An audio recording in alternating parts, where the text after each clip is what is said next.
A homeless man helps a Hell's Angel with his last dollar, one crumpled bill that could have bought him bread or his dog a meal. Instead, Jack Rourke gives it to a stranger who looks even more desperate than he is. The biker takes it without a word and drives away into the night. Jack thinks that's the end of it. But the next morning, thunder rolls through the empty streets, except it's not thunder. It's engines. Dozens of them. Then hundreds. The same biker is back, but this time he's brought his entire Brotherhood with him. What started as a simple act of kindness from a man with nothing has triggered something nobody saw coming. The Hells Angels don't just want to thank Jack, they want to change his life completely. But when 1,000 bikers roll through town with one homeless veteran at the center of it all, not everyone is ready to believe in second chances. The police are watching. The community is divided. And Jack himself can barely believe what's happening. What happens when the most unlikely alliance forms between a forgotten hero and America's most notorious motorcycle club? Can $1 really transform a man's entire destiny? And when the dust settles, will Jack's leap of faith lead to salvation, or will the world try to tear it all down? If stories like this give you hope that kindness still matters, hit that subscribe button and let us know in the comments where you're watching from, because everyone deserves to believe in second chances. The rain fell in steady sheets across the cracked sidewalks of downtown, turning the city's forgotten corners into rivers of regret. Jack Rourke sat beneath the flickering neon sign of a closed pawn shop, his weathered hands counting the same crumpled dollar bill for the third time, as if the number might somehow change. It didn't. $1. That was all that stood between him and another night with nothing. Scout pressed closer against his leg, the mutt's brown eyes reflecting the concern that only a loyal dog could show. The animal's ribs showed through his matted coat, a mirror of Jack's own hollow cheeks, and the way his clothes hung loose on his shrinking frame. They'd been partners in survival for 3 years now, ever since Jack had found the pup abandoned behind a dumpster, nearly dead from hunger. Now they were both slowly starving together, but at least they weren't alone.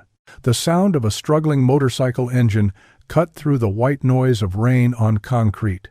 Jack looked up to see a Harley-Davidson chopper rolling to a stop near the curb, its chrome dulled by the weather and neglect.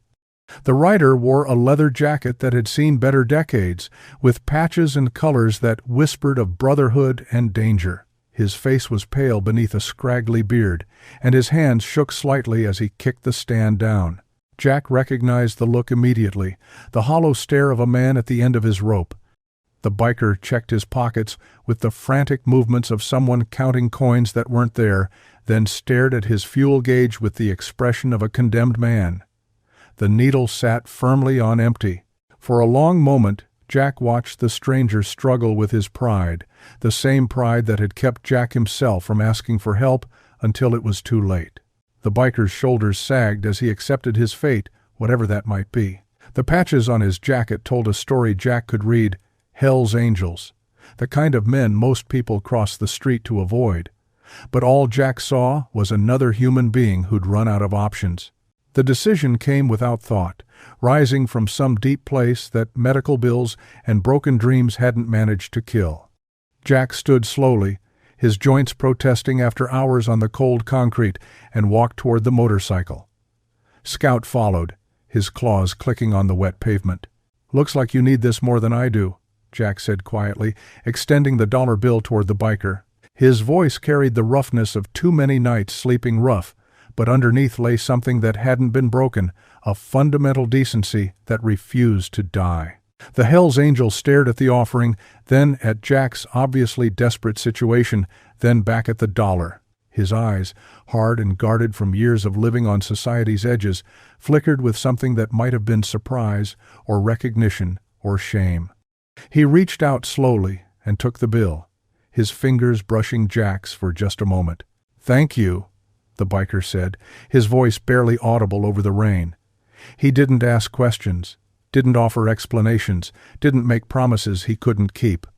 He simply accepted the gift with the gravity it deserved, folded the bill carefully into his wallet, and walked toward the nearest gas station.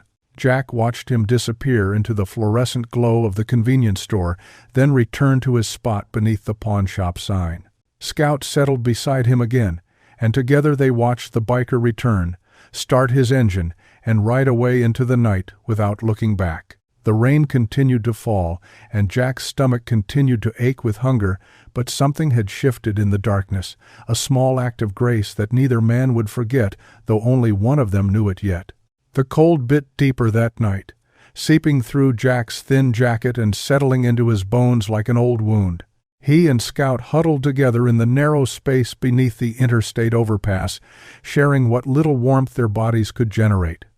The concrete above them provided shelter from the rain, but none from the bitter wind that howled through the urban canyon. Jack's stomach cramped with hunger, the familiar gnawing that had become his constant companion. He'd found half a sandwich in a dumpster behind a downtown office building earlier, moldy on one side but edible on the other. He'd given most of it to Scout, keeping only a few bites for himself. The dog's needs came first, always had, ever since that day, 3 years ago, when everything fell apart. The memories came uninvited, as they always did, in the quiet hours before dawn.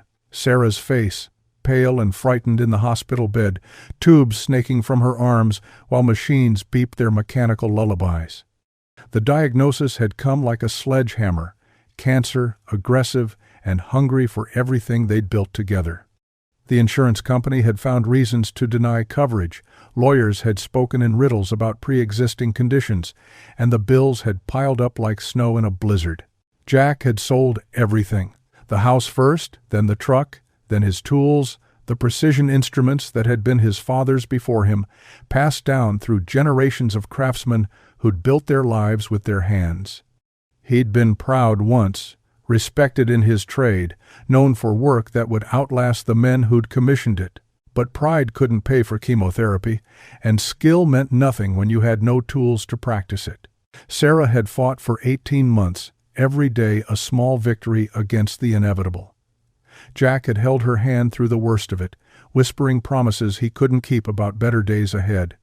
When she finally slipped away on a Tuesday morning in February, she'd taken their savings, their home, and Jack's reason for believing in tomorrow with her. Their daughter Emma had tried to help, but she had her own family to worry about, her own mortgage and children to feed. Jack had refused her charity, his pride still intact enough to reject what felt like pity. He'd walked away from everything familiar, carrying only a backpack and the weight of his failures. The sound of laughter cut through his reverie, harsh, mocking voices growing closer. Jack tensed as 3 teenagers emerged from the shadows, their faces twisted with the casual cruelty that came too easily to those who'd never known real hardship. They clutched beer bottles like weapons, emboldened by alcohol and the safety of numbers. "Look what we got here," one of them sneered, his voice slurring slightly. "A bum in his flea-bag dog-playing house under our bridge." The first bottle shattered against the concrete wall inches from Jack's head, sending shards of glass across the narrow space. Scout growled low in his throat, but Jack held him close, knowing that resistance would only make things worse. The second bottle hit closer, spraying them with cheap beer and sharp fragments. "Get a job, loser!" another teenager shouted, hurling his bottle with more accuracy. It struck Jack's shoulder, the impact sharp and immediate, leaving a wet stain on his jacket that might have been beer or might have been blood. They left laughing, disappearing back into the night as quickly as they'd come, leaving behind only the smell of stale alcohol and the bitter taste of humiliation. Jack pressed his face against Scout's warm fur, feeling the dog's steady heartbeat against his cheek. "Tomorrow will be better," he whispered into the darkness, the words as much prayer as promise. But even as he spoke them, Jack wasn't sure he believed them anymore. Jack woke to what sounded like thunder rolling across the city. But the sky above the overpass was clear, painted in the soft pastels of early dawn. The rumble was too rhythmic, too mechanical to be weather. It grew louder with each passing second, a deep bass note that seemed to vibrate through the concrete and into his bones. Scout's ears pricked up, and the dog scrambled to his feet, tail rigid with alert tension. Jack pushed himself upright, his body protesting after another night on the unforgiving ground. The sound was unmistakable now. Motorcycles, lots of them, moving in formation like some kind of mechanized cavalry. He limped out from under the overpass, Scout at his heels, and stopped dead at what he saw. The street was lined with motorcycles as far as the eye could see. Harleys mostly, their chrome catching the morning light like mirrors, arranged in perfect rows on both sides of the road. The riders sat motionless on their machines, engines idling in synchronized harmony, creating a wall of leather and steel that transformed the empty street into something from another world. Jack's breath caught in his throat. There had to be at least 50 of them, maybe more. Men and women in black leather, their faces hidden behind sunglasses and bandanas, patches and colors declaring allegiances he didn't fully understand. But at the front of the formation, on a bike that gleamed like liquid mercury, sat a familiar figure. The Hell's Angel from the night before removed his helmet, revealing weathered features and intelligent eyes that found Jack immediately. He dismounted his bike with fluid grace, his boots clicking against the asphalt as he walked forward. The other riders remained motionless, watching the scene unfold with the patience of soldiers awaiting orders. "Name's Ray," the man said when he reached Jack, his voice carrying easily over the rumble of idling engines. "Ray Delgado. I'm the vice president of this chapter." He gestured toward the assembled riders with obvious pride. "And you're the man who kept me from spending the night stranded on Route 9. Jack stared at him, then at the incredible display of Brotherhood stretched out behind him. His mind struggled to process what he was seeing, to connect his simple act of kindness with this overwhelming response. It was just $1, he managed to say, his voice hoarse from the cold night. Ray's expression softened, and for a moment the hard edges of his outlaw image fell away, revealing something unexpectedly human underneath. "Brother, you gave when you had nothing. You looked at a stranger most people cross the street to avoid, and you saw someone who needed help." He paused, glancing back at Scout, who had positioned himself protectively at Jack's side. "You chose kindness when the world's given you every reason not to." The morning air was thick with exhaust and possibility as Ray continued. "See, that $1 didn't just buy me gas.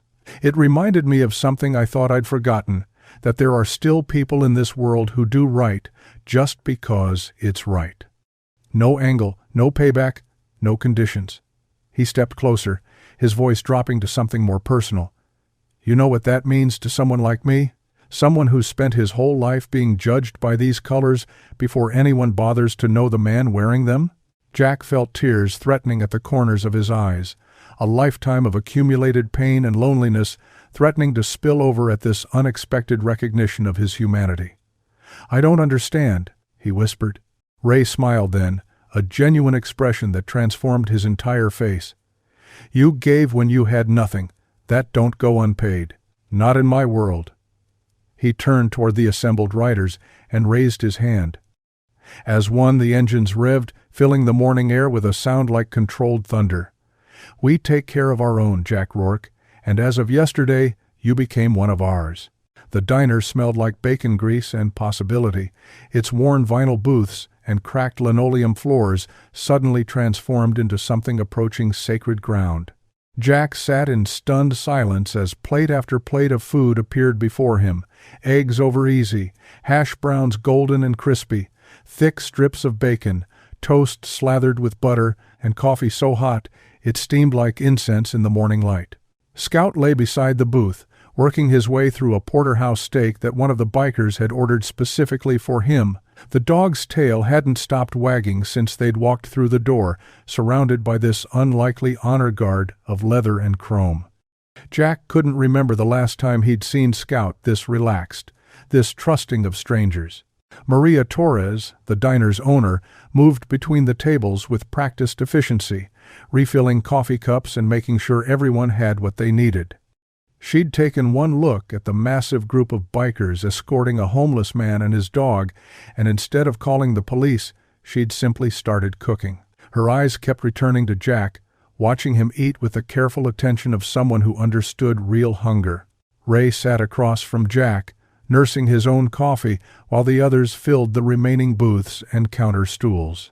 The intimidating facade he'd worn on the street had melted away entirely, replaced by something warmer, more human. "Eat up, brother," he said quietly.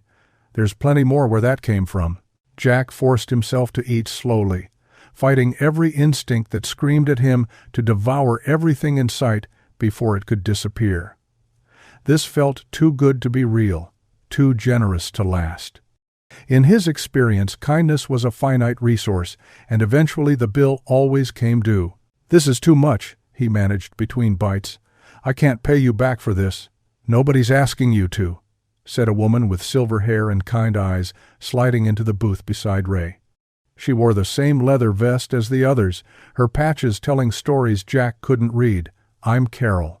Been riding with this bunch for 15 years, and I can tell you something about Ray here. He doesn't do anything halfway." Around the diner, conversations flowed in the easy rhythm of old friends. Jack listened, gradually understanding that these weren't the dangerous criminals the world saw them as. Tommy, the massive biker with arms like tree trunks, talked about his daughter's soccer games. Lisa, who couldn't have weighed more than 100 pounds, ran a motorcycle repair shop that employed half a dozen people. Big Mike, whose beard reached nearly to his belt, volunteered at a veterans shelter every weekend. "Most people see the leather and the patches, and they think they know our story," Ray said, following Jack's gaze around the room. "They see outlaws and troublemakers. But every man and woman in this room has a story about being written off, counted out, or forgotten. We found each other because nobody else would have us." Carol nodded, her fingers wrapped around her coffee mug like it was anchoring her to something solid. "I was a single mom, working 3 jobs, sleeping in my car between shifts. These guys found me broken down on the highway one night and changed my whole life. That was 20 years ago." Jack looked down at Scout, who had finished his steak and was now lying contentedly with his head on Jack's boot. The simple trust in the dog's eyes reminded him of something he'd almost forgotten, that good things could happen without hidden agendas, that kindness could exist without conditions. "I still don't understand why," Jack said quietly. "It was just $1. Ray leaned forward, his expression serious. "Jack, let me tell you something about Brotherhood.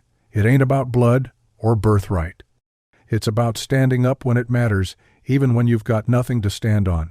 The sidecar was vintage, attached to a pristine 1947 Harley-Davidson knucklehead that gleamed like polished silver in the afternoon sunday. Jack had never imagined himself riding in such a contraption, but as Ray helped him settle into the leather seat with Scout curled up beside him, he felt something he hadn't experienced in years, anticipation mixed with joy. "Hold on tight," Ray called over the rumble of dozens of engines firing to life around them. "We're about to show this town what respect looks like." The convoy rolled out like a parade of thunder, with Jack and Scout positioned in the center of the formation like dignitaries under protection. The sound was magnificent and terrible, a mechanical symphony that turned heads and stopped traffic as they moved through the city streets. Jack gripped the sides of the sidecar, not from fear but from wonder, watching the world blur past at a speed that made him feel alive again. People lined the sidewalks as word spread about the unusual procession. Some pointed and stared with obvious fear, hurrying their children away from the windows. Others watched with fascination, phones raised to capture the spectacle of what appeared to be every motorcycle in the county moving in perfect formation. But all of them really looked, at the convoy, and by extension at Jack. For the first time in 3 years, he wasn't invisible. The businessman who normally wouldn't make eye contact now stared openly from his office window. The teenagers who might have thrown bottles the night before now watched with something approaching awe. Even the police officers they passed seemed uncertain whether to intervene or simply observe this unprecedented display of organized brotherhood. As they cruised down Main Street, memories flooded back to Jack with startling clarity. He remembered being 17, working summers in his father's workshop, saving every penny to buy his first motorcycle, a beat-up Yamaha that ran more on hope than gasoline. He'd spent countless hours rebuilding that machine, learning the poetry of pistons and the music of perfectly tuned engines. His hands had been young then, steady and sure, capable of coaxing life from rusted metal and broken dreams. The convoy turned onto Riverside Drive, following the curve of the old canal, where Jack had once brought Sarah on their second date. She'd laughed at his nervousness, at the way he kept checking his mirrors and adjusting his helmet, trying so hard to impress her. "Just ride," she'd said, her arms wrapped around his waist. "Trust the machine, and trust yourself." He'd thought about those words often during the dark years that followed, wondering when he'd stop trusting anything at all. Scout's head poked up from the sidecar, his ears flapping in the wind, tongue lolling out in pure canine bliss. The dog seemed to understand that something extraordinary was happening, that they were no longer outcasts scraping by on society's margins, but honored guests in a celebration they couldn't have imagined. Ray glanced over from the driver's seat, his weathered face creased in a grin. "How you doing over there, Jack?" "I'd forgotten," Jack called back, his voice barely audible over the engine noise. "I'd forgotten what it felt like to move through the world like this." The formation began to slow as they approached a red light, but instead of stopping, the traffic parted before them like water before the prow of a ship. Jack realized with a mixture of amazement and unease that the convoy wasn't just moving through the city, it was commanding it, reshaping the ordinary flow of daily life through sheer presence and purpose.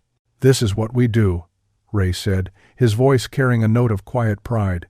"We remind people that brotherhood still means something in this world."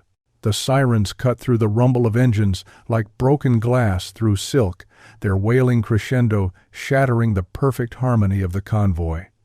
Jack's stomach dropped as red and blue lights erupted in his peripheral vision, multiplying like angry fireflies as police cars emerged from side streets and parking lots with tactical precision. Within seconds, the magnificent procession had become something else entirely, a trap closing around them with the inexorable efficiency of a military operation.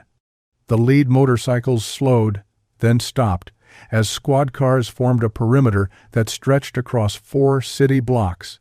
Officers emerged with hands resting on their weapons, their faces set in the grim expressions of men expecting trouble.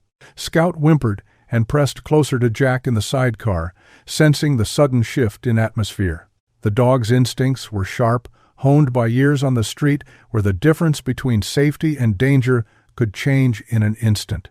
Jack's hands trembled as he reached down to comfort the animal, his own fear rising like bile in his throat. This was how it always ended. Every time hope dared to show its face in his life, the world found a way to crush it. He should have known better than to believe in fairy tales, should have recognized that men like him weren't meant for parades and brotherhood. The brief taste of dignity had been intoxicating, but now reality was reasserting itself with the brutal efficiency of a police blockade. Officer Kane stepped forward from the cluster of uniforms, his badge catching the afternoon light like a weapon. His face was stern, weathered by years of dealing with what he considered society's undesirable elements. Jack recognized the look immediately, the cold assessment of a man who had already decided guilt before hearing evidence. "Disturbing the peace," Kane announced, his voice carrying the authority of someone who had never doubted his right to judge others. "Unlawful assembly, intimidation of civilians." His gaze swept across the assembled bikers with obvious disdain. "I've got at least 20 violations I can write up right now, and that's before we start running plates and checking for warrants." Jack felt his chest constricting, the familiar panic that came when the system turned its attention to him. He wanted to disappear, to slip away into the shadows where men like him belonged, where they couldn't be noticed or judged or found wanting. The magical afternoon was dissolving around him like smoke, leaving only the bitter taste of broken dreams. Ray remained motionless on his motorcycle, his hands visible on the handlebars, but Jack could see the tension in his shoulders, the careful control of a man who had learned to navigate these encounters through hard experience. The other bikers followed his lead, creating a tableau of forced compliance that spoke to years of practice. "Officer," Ray said finally, his voice carrying none of the warmth Jack had heard at the diner. This was a different man now, one who understood that the wrong word or gesture could escalate the situation beyond repair. "We're not causing any trouble here, just taking a ride with a friend." Kane's eyes found Jack in the sidecar, taking in his disheveled appearance, the dog pressed against his side, the obvious markers of a man who lived on society's margins. Jack could see the calculation happening behind those cold eyes, the quick assessment that placed him firmly in the category of problems to be solved rather than people to be protected. "This man gave his last dollar to help a stranger," Ray continued, his voice steady but edged with something that might have been warning. "That stranger was me, and I don't forget debts." The words hung in the air between them like a challenge, and Jack held his breath, waiting to see which way the scales of justice would tip. Jack woke to silence, and for a moment he thought yesterday had been nothing more than an elaborate dream born of hunger and desperation. The concrete beneath the overpass felt real enough, cold and unforgiving against his back, and Scout's warm weight pressed against his side carried the familiar comfort of their shared survival. But then the rumble began again, distant at first, like approaching thunder on a clear day. The sound grew and multiplied, not dozens of engines this time, but what seemed like hundreds, maybe thousands. The noise rolled through the city like an earthquake made of chrome and steel, rattling windows and setting car alarms wailing in a symphony of mechanical chaos. Jack struggled to his feet, Scout scrambling up beside him, both of them staring in disbelief at what was filling the street. Motorcycles stretched as far as the eye could see, pouring in from every direction like rivers converging into an ocean of leather and chrome. License plates from neighboring states, distant cities, chapters Jack had never heard of, all gathering in this forgotten corner of the city where a homeless man and his dog had made their meager home. The morning sun caught on thousands of pieces of polished metal, creating a light show that transformed the grimy urban landscape into something magical and impossible. Ray appeared at the head of the massive formation, but this time he wasn't alone.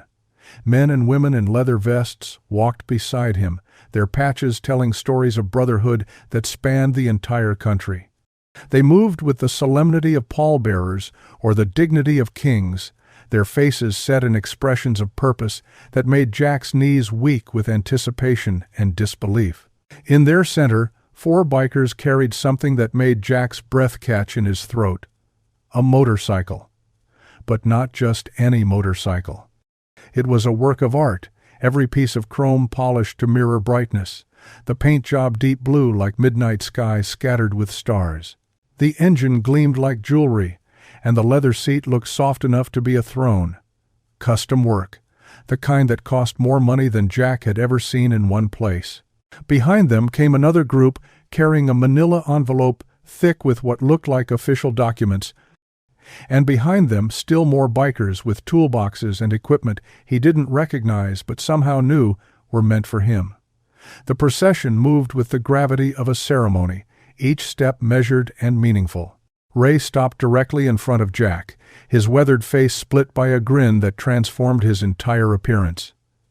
"You thought we were done, didn't you?"